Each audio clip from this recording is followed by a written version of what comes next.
mayroon tayong good news, mga ka-Golden Heart. Dahil higit 9 million older Filipinos na ang nakapagparehistro sa Senior Citizens Online Registration o SCOR ng NCSC.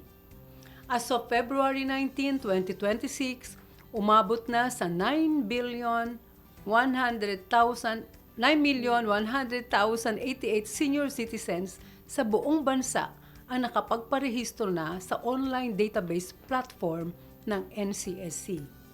Sa tulong po ng SCOR, mas pinadali na ang pagkalap ng bilang at pagkakakilanlan ng bawat older person sa bansa. Malaking tulong din ang inyong pagpaparehistro sa pagbuo ng mga programa at pulisiya para po sa inyong kapakanan.